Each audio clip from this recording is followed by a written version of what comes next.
Hi, I am in this place called Atlantikwall, Raversyde in Belgium, and this Atlantic Wall is a wall which was built all the way from the north of Netherlands to the south of France.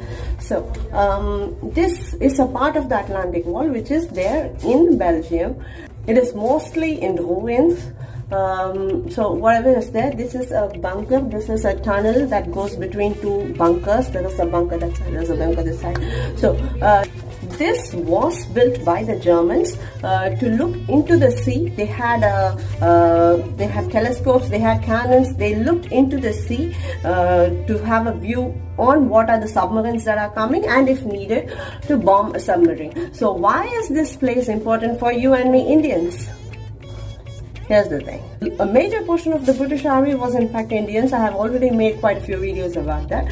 So, because India was a colony of British, a lot of Indians were taken by Britain to fight in the wars. It was not only general public, it was also prisoners, it was also, there was so many people. I have already made a few videos about that. So, yes. So, some of these Indians who were captured by the Germans were in the cells, German cells, as prisoners of war. This was during the Second World War, which is when the Indian Independence War was also happening. So we are talking about 1939 to 44, which was when the peak of Indian independence struggle was also getting into a much severe mode.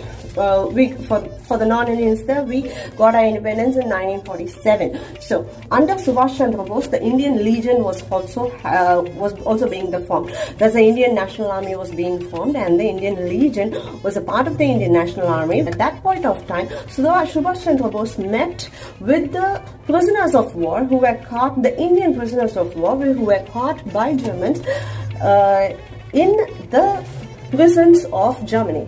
These prisoners of war were motivated by Subhas Chandra Bose to fight against the British. So they were actually with the Germans fighting British. So this is why I say colonization is so horrible. Colonization is so horrible. It was Indians fighting on behalf of Britain and Indians fighting on behalf of Germany, fighting each other.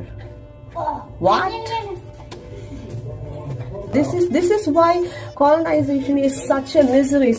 I am yet to know if actually there was a fight between literally Indian soldier coming in face to face with an Indian soldiers on behalf of the Axis and the Allied parties.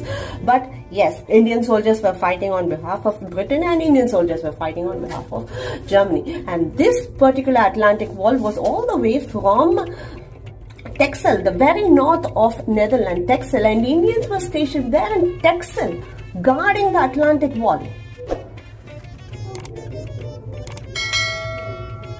You might know that I've already been visiting the Commonwealth war graves of the Indian soldiers in Belgium and France, and trying to visit the other countries. But here I don't know how many Indian soldiers fought on behalf of Germany and died. There is a German War Graves Commission also, and I contacted them asking if there is a list of the soldiers from India who fought on behalf of Germany and their graves are somewhere here in Germany or elsewhere. So I'm yet to receive a reply from them. So about 73,000 Indians died in the First World War fighting on behalf of Britain, and about 85,000 Indians who died in the Second World War fighting on behalf of Britain. Now I have absolutely no clue how many Indians died in Europe fighting in the World War I and in the World War II fighting on behalf of Germany.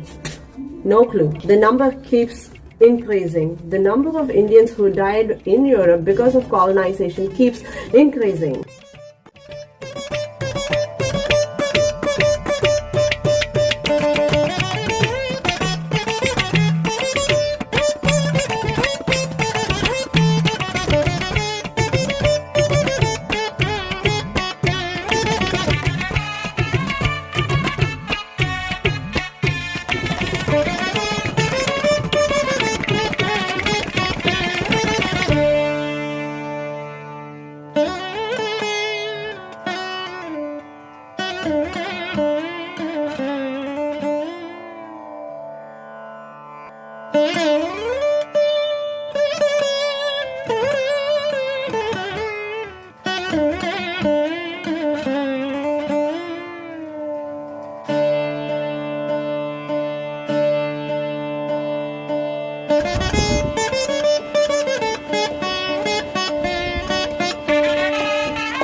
thanks to colonization,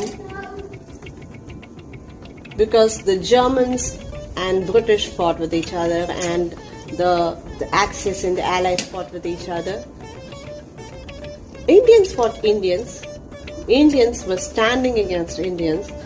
I still don't know if they fought face to face, but Indians were on either side of the war, of the battlefield.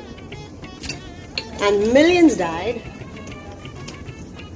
And you really cannot justify colonization at all. Colonization made this. Colonization made this.